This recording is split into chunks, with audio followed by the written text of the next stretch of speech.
Buenas tardes, bienvenidos a un video más de temas selectos de criminología. El día de hoy vamos a hablar de los asesinos seriales.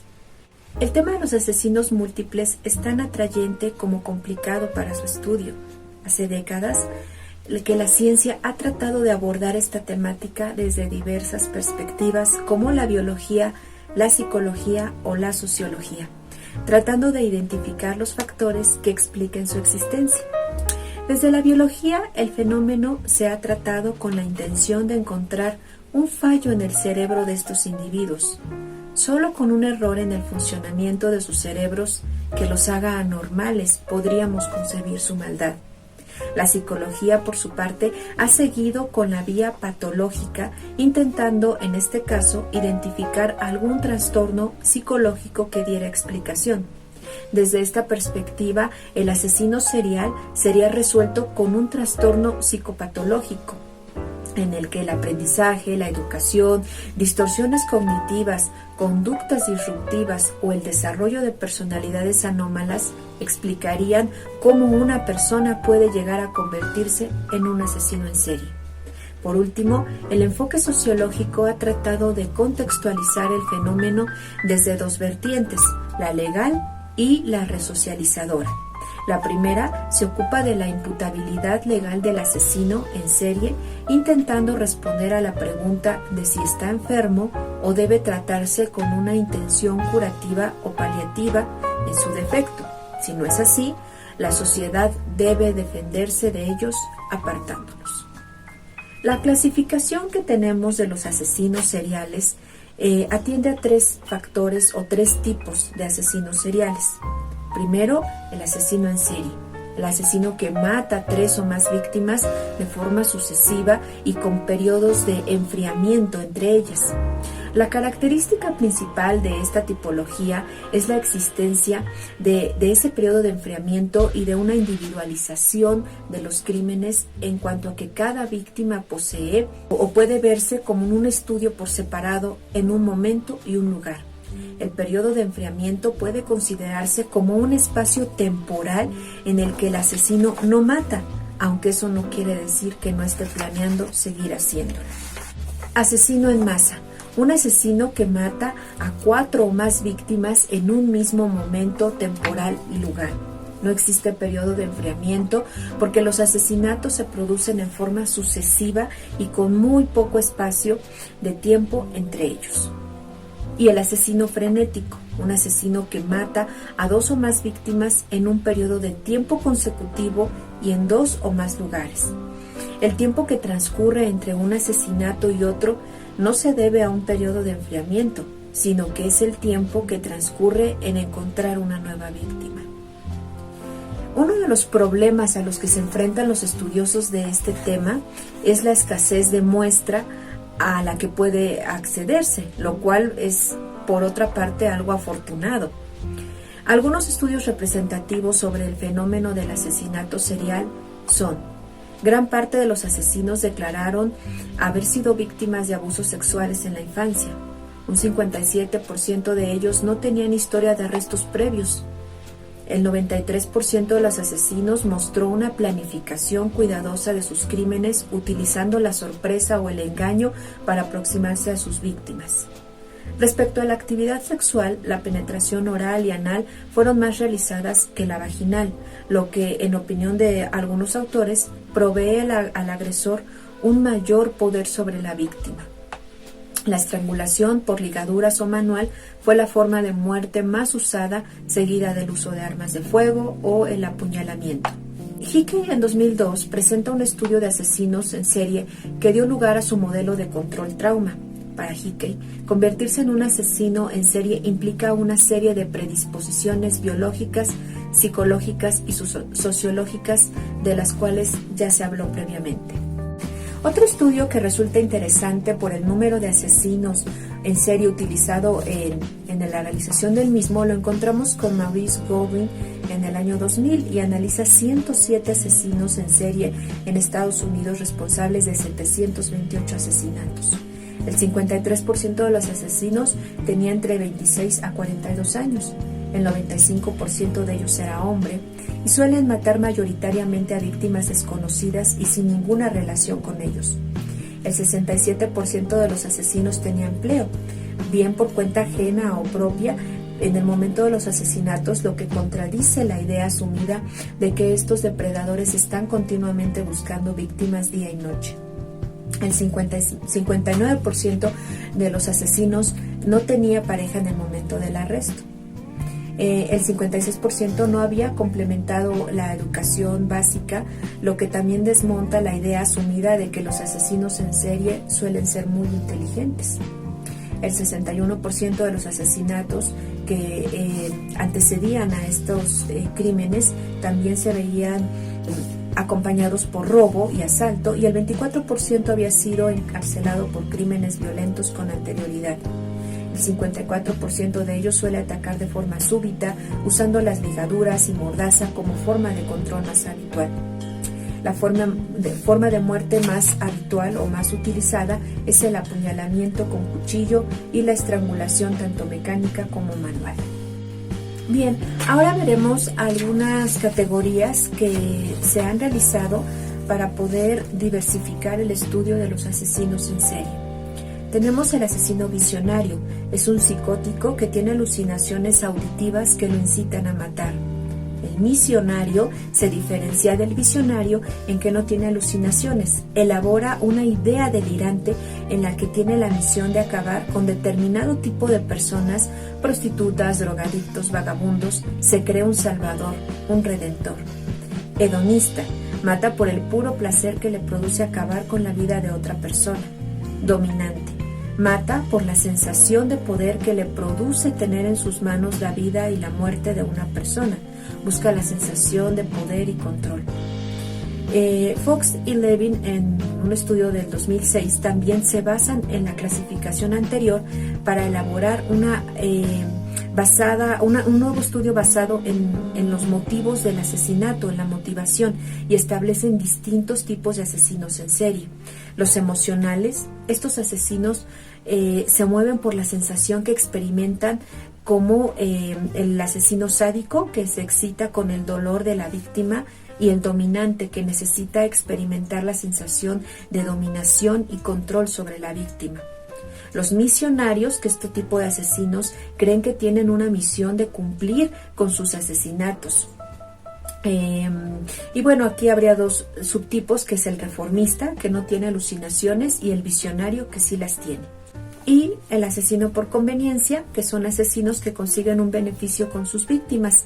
Tiene dos subtipos, que es para sacar provecho, que suelen ser sicarios, asesinos a sueldo, y el protector, que asesina para eliminar testigos y protegerse. También tenemos otro aspecto importante, que es la venganza-justificación. Todos los asesinos en serie estudiados se consideraban sorprendentemente como víctimas. Su violencia era consecuencia de un maltrato injustificado que habían sufrido en sus vidas, y que como consecuencia había generado una fuerte ira y odio que la descargaban en sus crímenes con sus víctimas. Otro elemento es el control y poder. Otro motivo que apareció en los relatos de los asesinos en serie que les motivaba para hacer lo que hacían era la sensación de control y poder que experimentaban cuando atacaban a la vida de una persona. Y sentirse vivos. Los asesinos declararon que matar los hacía sentirse vivos. Sentían un éxtasis eufórico, una ira violenta que, cuando era descargada por medio del asesinato, les provocaba una sensación de placer seguida de una sensación de calma y finalmente una sensación de alivio. Meterse en la cabeza del asesino y entenderlo antes de que siga matando es prácticamente lo que en la década de los 70 comenzó a hacer el experto en mentes criminales John Douglas, que es uno de los hombres más importantes en ese momento para el FBI, y trabajó 25 años. De hecho, fue Douglas quien, junto con sus compañeros, acuñó el primer término más cercano a lo que era un asesino en serie, para aquellos individuos que habían matado al menos 3 personas en un determinado tiempo. Bien, dentro de los asesinos seriales más famosos que podemos encontrar alrededor del mundo, tenemos a Ted Bundy. Él asesinó brutalmente a 30 mujeres en Estados Unidos durante 1974 y 1978. Además, se cree que es responsable de otras 40 desapariciones sin resolver. Se hacía pasar por discapacitado o por una persona con algún tipo de superioridad social como un político.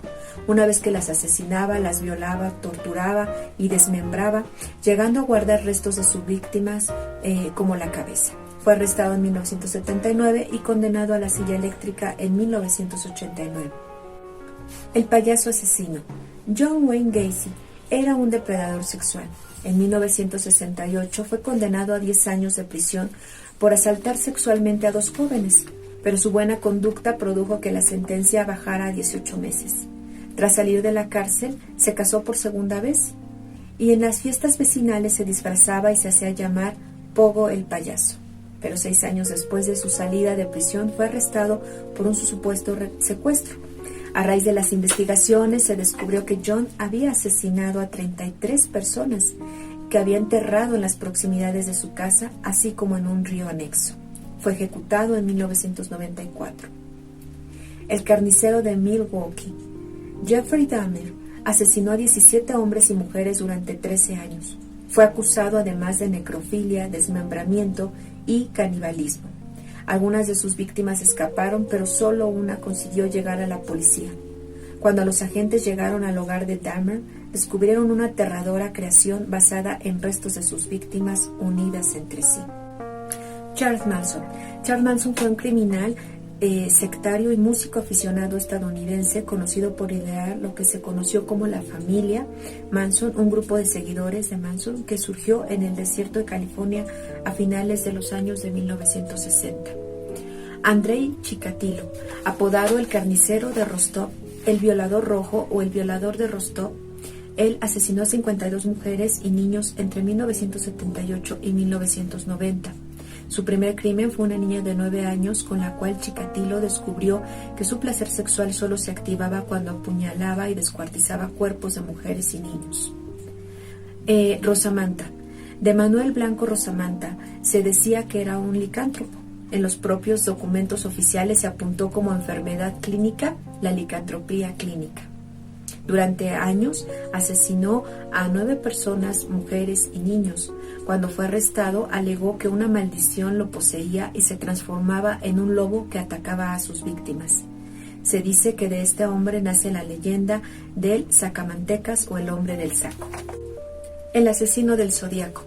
El asesino del Zodíaco actuó entre 1968 y 1969. Primero parecían crímenes sin conexión. El asesino envió una carta a la policía en la que se atribuía 37 víctimas. El mayor sospechoso fue Arthur Leigh Allen, quien por falta de pruebas nunca llegó a ser condenado. Falleció en los años 90, por lo que el caso quedó cerrado, aunque se reabrió en 2007. El vampiro de Düsseldorf. Peter Kürten, en Alemania, asesinó a 9 personas e intentó matar otras 7. Además, agredió sexualmente a casi 80 personas.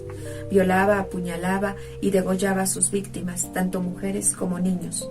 Después de robarles la vida, bebía su sangre. Fue apresado y condenado a la guillotina en 1931. Su última voluntad fue que tras su decapitación, los verdugos estuvieran en silencio durante unos segundos para que pudiera escuchar él mismo cómo su sangre goteaba en el suelo. La condesa sangrienta. Isabel Bathory fue una de las aristócratas húngaras más importantes de su época, a la que se apodaba o le apodaban la condesa sangrienta. Tiene el récord Guinness a la mujer que más ha asesinado en la historia de la humanidad, 630 muertes. La condesa pensaba que para evitar envejecer debía bañarse y beber la sangre de sus doncellas vírgenes. Murió en 1614 cuando fue condenada a vivir emparedada en su castillo de Hungría. Allen Wuornos. Allen Wuornos era una prostituta que asesinó al menos a 7 hombres entre 1989 y 1990. Wuornos tuvo una familia llena de abusos, una infancia muy difícil, fue madre adolescente y tuvo una relación con su hermano. Fue arrestada en 1991 y confesó los asesinatos. Fue condenada a morir por inyección letal en 2002. Ahora, los asesinos seriales más destacados en México fueron los siguientes. Las Poquianchis. Chuy, Delfa y Eva, 3 hermanas dedicadas a secuestrar jovencitas en los estados de Jalisco y Guanajuato, las cuales vivían en condiciones deplorables. Eran prostituidas para tiempo después terminar torturadas y asesinadas, siendo sus cuerpos enterrados en el patio de la gran casa. Diversos comentarios podemos encontrar de los arreglos que tenían estas mujeres con las autoridades de los estados. Crueles mujeres que también terminaron con la vida de muchos bebés, producto de las relaciones sin protección de sus víctimas. Se calcula que el número de sus asesinatos cometidos oscila entre los 80 y los 150. Gregorio Goyo Cárdenas, también conocido como el estrangulador de Tacuba. Sus crímenes los cometió principalmente con prostitutas a las cuales invitaba a su casa para tener relaciones con ellas. Posteriormente las ahorcaba y las enterraba en el jardín de su casa. Al ser arrestado, fue llevado a Lecumberri, en donde gozaba de muchos beneficios. Uno de ellos era contar con una licencia la cual le permitía salir cuando él quería. Estando en prisión, se aprendió de memoria el Código Penal, motivo por el cual, al salir de la cárcel, fue reconocido por el presidente Luis Echeverría y ovacionado en la Cámara de Diputados. Juana Barraza, la Mataviejitas, la Dama del Silencio, como era conocida arriba del ring. Fue detenida en el año 2006 tras haber asesinado a 17 ancianas, de acuerdo a los datos de la Procuraduría Capitalina. Sin embargo, se estima que fueron alrededor de 48 sus víctimas. Su modus operandi era entrar a trabajar como cuidadora de personas mayores hasta ganarse su confianza para después terminar torturándolas y estrangulándolas. José Luis Calva Cepeda, el caníbal de la Guerrero. Un hombre que por medio de poemas lograba conquistar a las mujeres para después tener relaciones con ellas, matarlas y al final las cocinaba y se las comía. Fue descubierto al ser denunciado por la madre de una de las víctimas que se encontraba desaparecida y al ser buscado en su domicilio encontraron partes humanas en ollas, en la mesa y dentro del congelador. Las autoridades señalan que se suicidó en la cárcel en el año 2007, sin embargo, hay dudas acerca de cómo murió. Raúl Ociel Marroquín, el sádico. Dentro de los asesinos seriales, este se caracterizaba por matar homosexuales, pues acudía a centros nocturnos gays de la zona rosa, en donde conocía y conquistaba a sus víctimas, invitándolas a ir a un hotel en donde las secuestraba, torturaba, ahorcaba, descuartizaba y los ponía en maletas para después dejarlos en las inmediaciones del Metro Chabacano y de la colonia Asturias. Cuando fue detenido e interrogado, declaró no sentirse arrepentido y afirmó que volvería a hacerlo. Bien, ahora vamos a hablar de otro tema muy interesante que es la Deep Web. La Deep Web o Web Profunda es un espacio de Internet donde está albergado el contenido que no aparece en los motores de búsqueda convencionales, debido a diversos factores que no tienen por qué responder a su ilegalidad. Sin embargo, también existe la Dark Web, que constituye una pequeña parte de la Deep Web, cuyos contenidos sí suelen ser ilícitos y es importante diferenciarlos. La Deep Web, en ella encontramos contenido online no accesible de forma pública. Este término casi siempre se relaciona con actividades ilegítimas y desinformación. ¿Pero qué es exactamente? Bueno, la mayoría de Internet se encuentra en la Deep Web. Deep Web se refiere a todo el contenido que no está indexado por motores de búsqueda como Google, Bing o Yahoo, por decir algunos. Por tanto, que no está disponible en páginas con resultados de búsqueda. Aunque se trata de contenido muy difícil de rastrear y no se puede contabilizar de manera totalmente fiable, se estima que el 96% de Internet se encuentra en la Deep Web. El 4% restante corresponde a la Surface Web o ClearNet y se refiere a la parte de Internet que sí está indexada, es decir, la parte visible para todos los usuarios. Probablemente en algún momento hayamos usado Deep Web sin saberlo. Muchos sitios ilegales a los que se accede cada día no están indexados y pertenecen a la Deep Web. Ejemplo de ello son cuentas bancarias, revistas académicas, páginas que contienen información sanitaria o archivos guardados en Dropbox. Los últimos, por los que estos contenidos no están indexados, pueden ser muy variados. Los motivos son por seguridad, por ser privados, por estar bloqueados o por ser demasiado antiguos, efímeros o irrelevantes. Deep Web y Dark Web son cosas diferentes. No todos los contenidos que hay en la Deep Web son ilegales. De hecho, hay algunas páginas con contenidos constructivos, como por ejemplo DuckDuckGo, que es un buscador de web comercial y de enlaces exclusivos en la Deep Web. La Dark Web, sin embargo, es una pequeña porción, equivalente más o menos al 0.01% de la Deep Web. Para acceder a la Dark Web se necesita un conjunto de tecnologías y recursos que hacen que la conexión sea anónima. La finalidad de los contenidos que se encuentran en la Dark Web suelen ser desconocidos o ilegales. En ella se encuentra el mercado negro donde se venden armas, drogas y datos personales. Los mercados más importantes de la Dark Web son Dream, Point y Wall Street Market. Al igual que en tiendas online convencionales, la reputación de estos sitios se mide mediante comentarios y opiniones de otros usuarios. No se puede acceder a la Dark Web accidentalmente. No debe ser motivo de preocupación el hecho de entrar por casualidad a la Dark Web o encontrarse con páginas perturbadoras. Solamente se puede acceder voluntariamente y accediendo a redes anónimas, como por ejemplo a través de KitTor. Estas redes diseñadas para proporcionar anonimato se denominan Darknets. Para poder navegar por ellas es necesario saber las direcciones de los servicios ocultos a los que se quiere acceder. Tor no nació para proteger a los criminales. Tor es un kit de acceso creado en el 2003 por el Laboratorio de Investigación Naval de Estados Unidos y en 2005 pasó a formar parte de una fundación sin ánimo de lucro dedicada a la investigación y a la educación.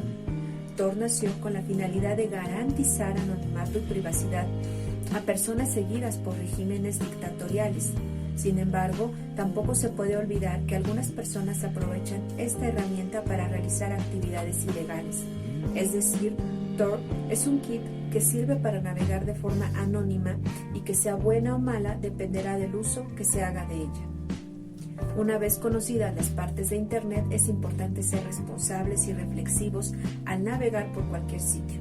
Para ello hay que tener presente que la conducta en el mundo virtual debe ser igual de cívica y respetuosa que la que se sigue en el mundo físico. Muchas gracias por su atención. Espero que el video haya sido de su agrado y que sea un tema interesante para ustedes.